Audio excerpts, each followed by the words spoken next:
بالله من الشيطان الرجيم بسم الله الرحمن الرحيم قل لو كان البحر مدادا لكلمات ربي لنفد البحر قبل أن تنفد كلمات ربي ولو جئنا بمثله مددا۔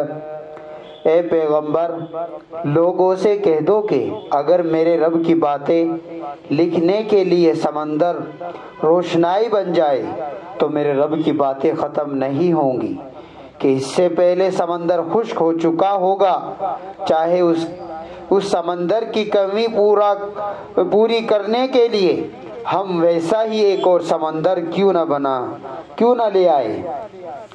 قل انما انا بشر مثلكم يوحى الي انما الهكم اله واحد فمن كان يرجو لقاء ربه فليعمل عملا صالحا ولا يشرك بعبادة ربه أحدا۔ کہہ دو کہ میں تو تمہیں جیسا ایک انسان ہوں، البتہ مجھ پر یہ وحی آتی ہے کہ تم سب کا خدا بس ایک خدا ہے، لہذا جس کسی کو اپنے مالک سے، اپنے رب سے جا ملنے کی امید ہو، اسے چاہیے کہ وہ نیک عمل کرے اور اپنے مالک کی عبادت میں کسی اور کو شریک نہ ٹھہرائے۔ میرے دینی بھائیوں، سورہ کہف کی آخری 2 آیتیں اب آپ حضرات نے سماعت فرمائی اور اب یہ سورت ختم اور اس کی سورت کی تکمیل ہو جائے گی۔ اللہ تبارک و تعالی نے ان آیات میں اپنے علوم غیر متناہی کو بیان کیا کہ اللہ کے کلمات بے نہایت ہیں، اللہ کی باتیں وہ بے پایا ہے۔ اور دوسری چیز جو بیان کی گئی دوسری آیت میں کہ رسول اللہ صلی اللہ علیہ وسلم بھی ایک بشر ہے، ایک انسان ہے، البتہ آپ کو اللہ تعالیٰ نے وحی سے سرفراز فرمایا ہے۔ یہ 2 باتیں اس سورت کے خاتمے میں اس لیے بیان کی گئی کہ اس صورت میں قریش کے 3 سوالات کے جوابات نازل کیے گئے ہیں۔ یہ جوابات کچھ بہت زیادہ مفصل نہیں دیے گئے، بلکہ روح کے بارے میں تو بہت ہی مختصر جواب دیا ہے۔ اس لیے اب بطور تنبیہ اعلان کیا جاتا ہے کہ جہاں تک مخاطبین کے فہم کی رسائی تھی، قرآن کریم کے موضوع کو ملحوظ رکھ کر جوابات دیے گئے ہیں۔ اس سے کوئی یہ خیال نہ کرے کہ اللہ تعالیٰ کی معلومات بس اتنی ہی ہے، اللہ کے علوم کی تو کوئی حد نہیں، ان کی علوم کی کوئی نہایت نہیں، وہ بے پایا علم رکھنے والے ہیں۔ دوسری بات، اس موقع پر یہ پیش آئی تھی کہ رسول اللہ صلی اللہ علیہ وسلم نے دوسرے دن جواب دینے کا وعدہ فرمایا تھا، مگر 15 دن تک وحی نہیں آئی، جس سے مکہ والوں کو آوازیں کسنے کا موقع مل گیا۔ اس لیے اعلان کیا گیا کہ رسول اللہ صلی اللہ علیہ وسلم ایک انسان ہے، سب باتوں کا ان کو علم نہیں، جو باتیں ان کی طرف وحی کی جاتی ہے وہ وہی بتاتے ہیں۔ پھر حکیمانہ اسلوب سے بات کا رخ پھیر دیا ہے کہ آپ سب سے اہم وحی آپ پر جو کی گئی ہے اور وہ یہ کہ توحید ہے، توحید کی وحی کی گئی ہے، وہی کی جا رہی ہے، کیونکہ آخرت کی کامیابی کا مدار توحید پر ہی ہے۔ یہ کہ اللہ کی باتیں بے پایا ہے۔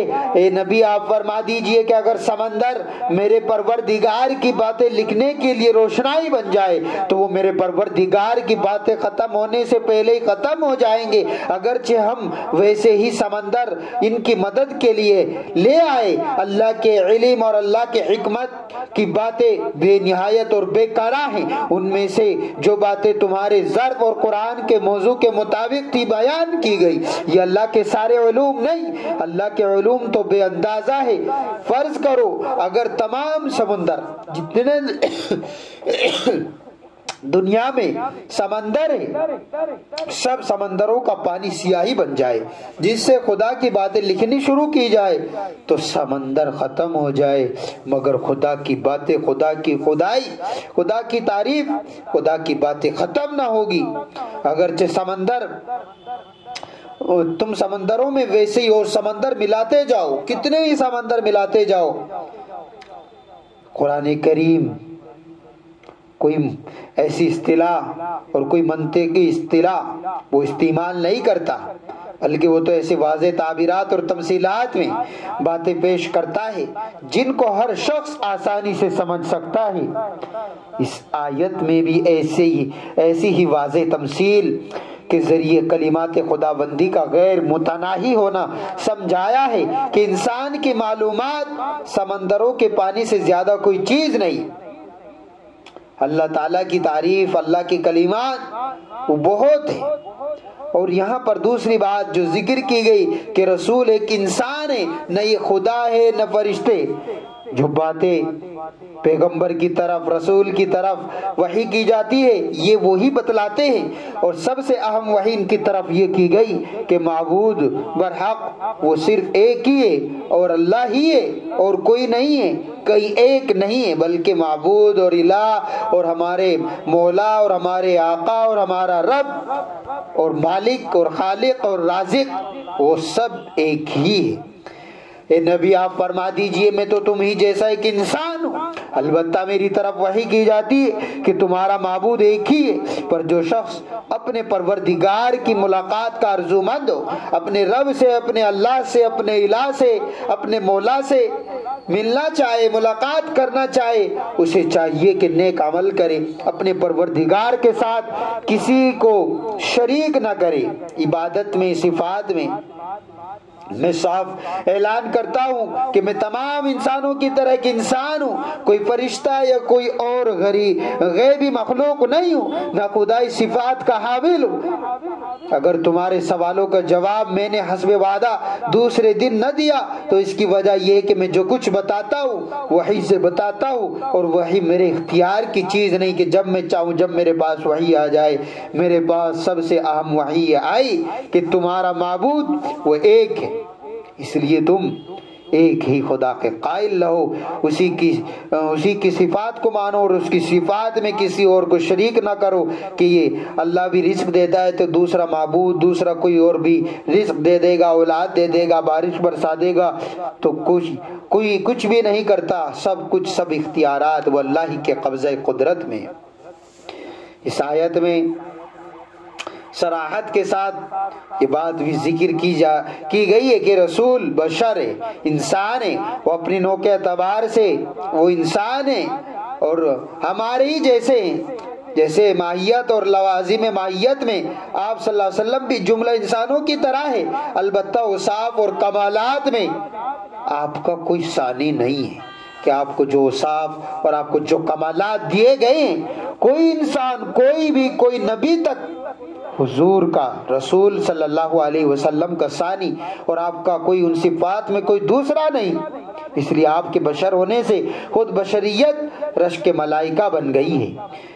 لہذا جو شخص رسول اللہ صلی اللہ علیہ وسلم کو بشر اور انسان نہیں مانتا اور بلا تعویل صاف انکار کرتا ہے وہ کافر ہے، کیونکہ وہ قرآن کریم کی سری نص کا انکار کر رہا ہے۔ قرآن تو حضور کو بشر اور انسان کہہ رہا ہے اور یہ صاحب ہے کہ حضور کو بشر اور انسان نہیں مان رہے ہیں بلکہ حضور کو کوئی فرشتہ یا کوئی اور غیبی مخلوق مان رہے ہیں، تو یہ سب صحیح نہیں ہے۔ اس لیے ہمیں یہ جو سورت کی آخری آیتیں ہیں یہ بہت اہم ہے. ہم کو ان 10 آیتیں شروع کی 10 آیتیں آخری 10 آیتیں یہ حفظ کر لینی چاہیے.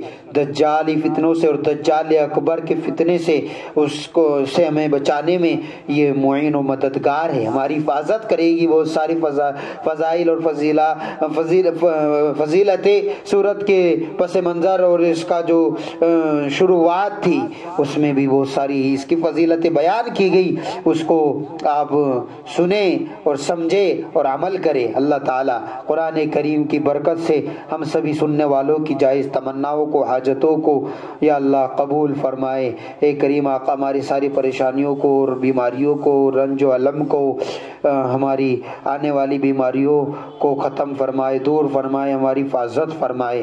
اللہ تبارک و تعالیٰ قرآن کو ہمارے حق میں شفا کا ذریعہ بنائے اور بخشش کا ذریعہ بنائے.